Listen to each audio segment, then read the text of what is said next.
The woods have always been more than just trees and animals to me.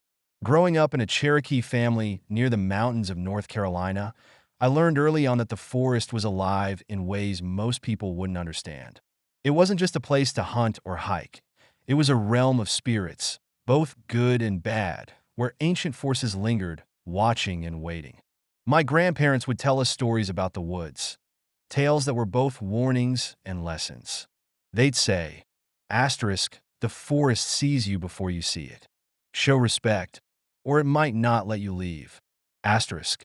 We lived on the edge of a vast national forest, untouched and wild. This wasn't a tourist haven or a place with well-marked trails. It was raw, primal land, where the trees grew tall and close together, and where silence could swallow you whole. From a young age, I was taught to leave offerings before entering the woods, to take only what I needed, and never to stray too far from the paths. The forest wasn't just nature, it was a living, breathing entity. But when you're young, rules feel like dares. My cousins and I often pushed the boundaries, venturing further than we should have. We treated the warnings like superstitions meant to scare us. We didn't believe in the old stories, at least not yet. There was a part of the forest everyone in our community avoided, a place we called the dark wood. The trees there were so thick and twisted that they seemed to drink in the light. Even on the brightest summer day, shadows reigned. The stories about the dark wood were old, passed down through generations. People who went in sometimes didn't come out, and those who did were never the same. It was said the forest there was different, a place where ancient forces still lingered. We were told to stay away.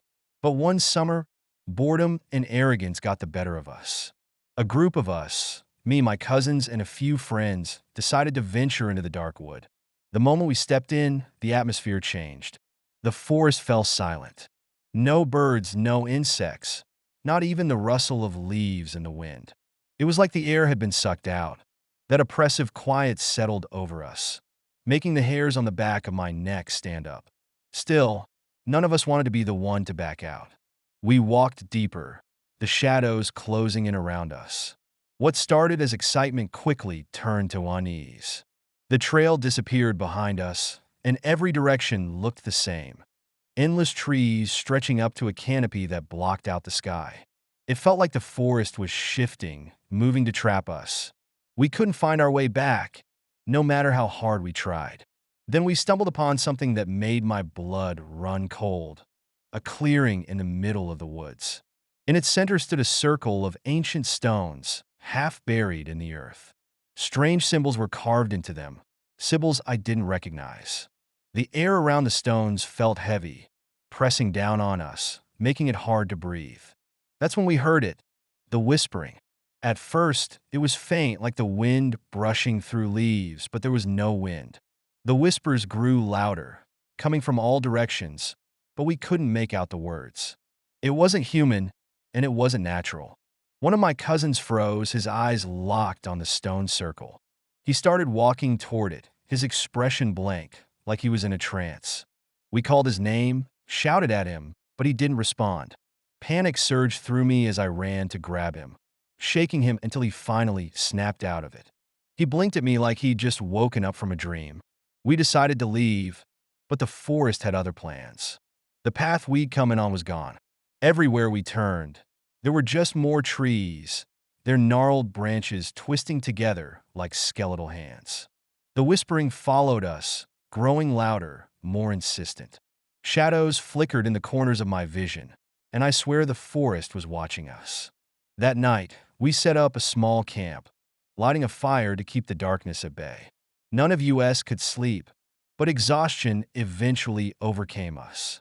As I lay there staring into the tangled branches above, I saw them, tall, thin figures moving between the trees, just beyond the firelight. They didn't make a sound, but I could feel their presence.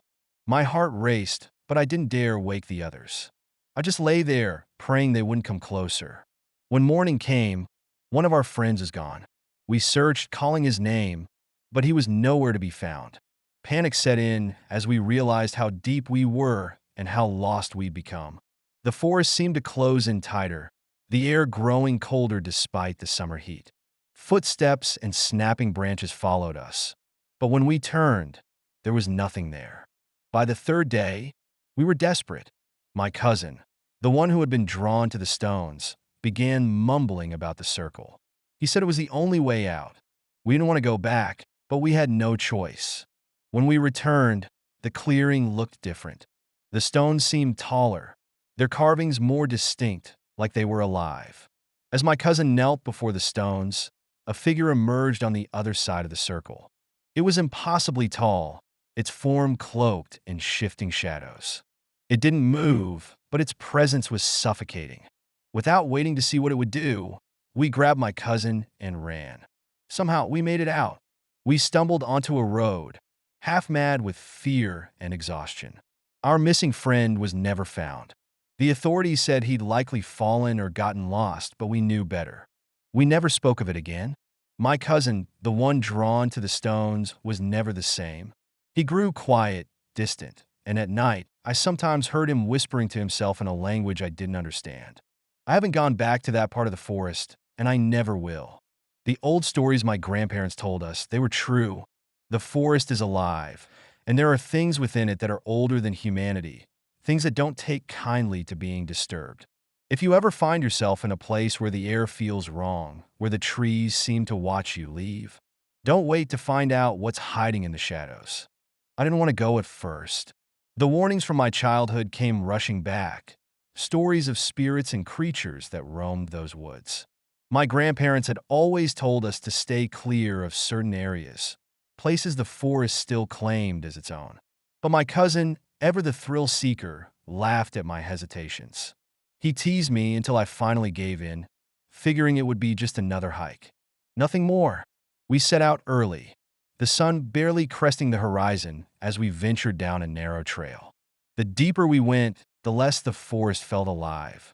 The usual symphony of birds and insects gave way to an eerie silence. Even the rustling of leaves seemed to vanish, leaving only the crunch of our boots on the forest floor. Unease began to settle in my chest, but I kept it to myself. My cousin was still making jokes, brushing off the stillness as extra spooky vibes. After a few hours, we reached the area he had been so eager to explore. It felt different from the rest of the woods, older, darker, heavier. The trees here were ancient, their bark twisted and gnarled like something out of a nightmare. The air was thick, pressing against my skin like unseen hands. It was as if the forest itself was watching us. I told you this place would be cool, my cousin said, grinning, but I wasn't so sure. Something about the air, the silence, it all felt wrong. And then we saw it. Hidden beneath layers of moss and vines were the remnants of old structures. Foundations of what might have been homes, or perhaps a village. It was hard to tell. My chest tightened. This place wasn't on any map, and I knew what that meant. Growing up, I'd heard stories about places like this. Sacred ground. Spaces belonging to the spirits of our ancestors. We weren't supposed to be here. We need to leave, I told him firmly. This isn't right. But my cousin just laughed, kicking at loose stones. Relax. It's just old ruins. What's the big deal? The big deal revealed itself moments later. The forest, already unnervingly silent, shifted. I heard at first soft, deliberate movements through the trees. My heart began to race. At first, I thought it was an animal, but the sound was too steady, too purposeful. It circled us, always just out of sight. I called out to my cousin, but he waved me off, oblivious to the growing tension. Then the air changed. It grew colder, carrying with it an unnatural hum. My instincts screamed at me to run, but my legs felt rooted to the spot. That's when I noticed my cousin standing by what looked like a stone altar. He wasn't moving. His back was to me, his posture stiff and unnatural. I called his name again, louder this time, but he didn't respond. When I got closer, I saw why. His eyes were unfocused, staring at something in the distance. His skin was pale, and his body trembled ever so slightly. I reached out to pull him away, but the moment my hand touched his arm, a wave of cold rushed through me, so intense it felt like my blood had turned to ice. And then I saw it. Standing in the shadows of the trees was a figure. Tall, unnaturally so, and cloaked in darkness. Its features were obscured, but its presence was undeniable. It wasn't human, but it wasn't an animal either. It was something else, something that didn't belong in our world. My cousin gasped, breaking free from whatever trance had held him. His eyes, wide with terror, locked onto mine. Without a word, we turned and ran. We didn't stop until we were back on familiar trails, gasping for breath. Only then did I dare to look back. The forest behind us was still and silent, as if nothing had happened. But it had. My cousin wouldn't talk about it afterward. He just shook his head, muttering something about never going back. He moved away not long after, leaving the woods and me behind. I don't know if he's found peace, but I haven't. The memory lingers, vivid and unrelenting. When I told my grandfather what had happened, he listened quietly, his expression grave. "You saw the Nuni," he said finally. "The spirit people. They guard the land. They protect it, but they don't tolerate disrespect." I'll never know exactly what we encountered that day. Whether it was the Nuni or something else entirely, one thing is clear. The forest is alive in ways we can't comprehend. It remembers the past, the pain of what's been taken, and it doesn't forgive easily. I still hike, but I'm careful now. I stick to marked trails, always carrying offerings, cornmeal, tobacco, small gestures of respect. The stories, the warnings, they aren't just myths. They're lessons, passed down from those who understood the land far better than we ever will. If you're ever out there and the air grows cold, or the trees seem to hold their breath, pay attention. Don't dismiss that feeling. Turn back. Because in the shadows of the forest, there are things waiting. And they don't care if you believe in them or not. I was born and raised in North Carolina, in the heart of our ancestral homeland. Our people have always had a deep respect for the land, the history, and the legends that have been passed down from generation to generation. Many people see these stories as old myths or fairy tales, created to educate or entertain. But over time, I have come to realize that some of them are much more than just stories. Like everyone else, I was a skeptic. My grandfather often told us about the Anunnaki, the star people who came down from the heavens to protect the earth. They were powerful beings, not at all like us, and we always knew that they should be treated with respect. But these stories were not limited to the past. My grandfather always concluded his story with one word. They're still up there, high in the sky, watching over us. You will see them when the time is right. I didn't take it seriously. I grew up in the modern world, and all of this seemed like ancient tales that had no place in our time. But that all changed a few years ago, and now I don't know what to think. That summer evening, before the leaves had even started to turn yellow, I went hiking with family and friends in the mountains.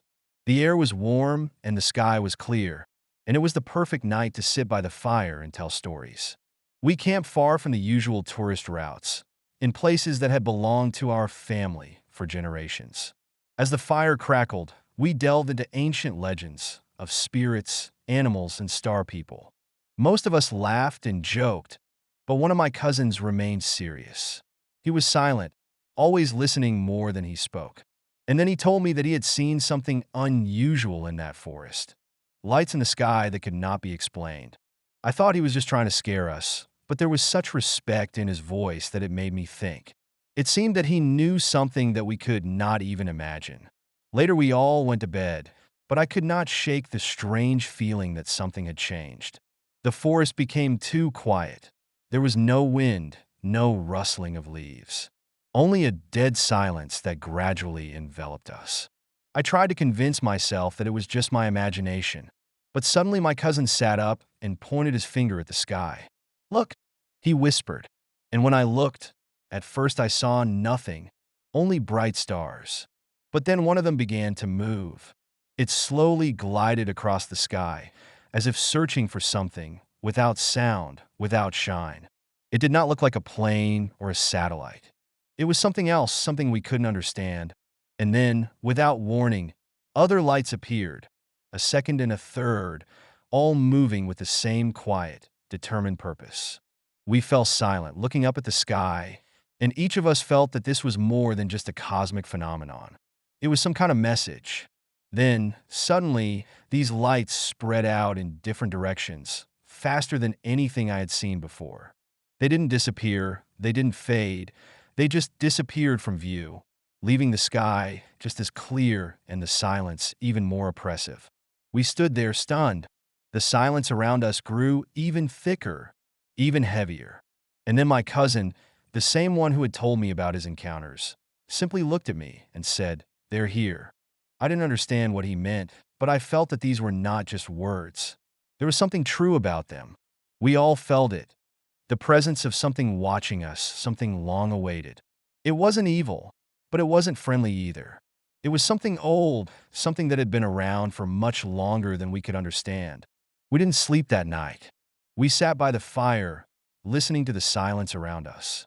When the sun came up, we packed up our things and left, not saying a word about what had happened. We left not out of fear, but out of respect.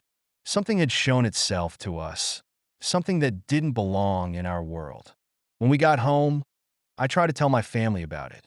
My mother smiled and listened to me, not very seriously, but my grandfather didn't laugh.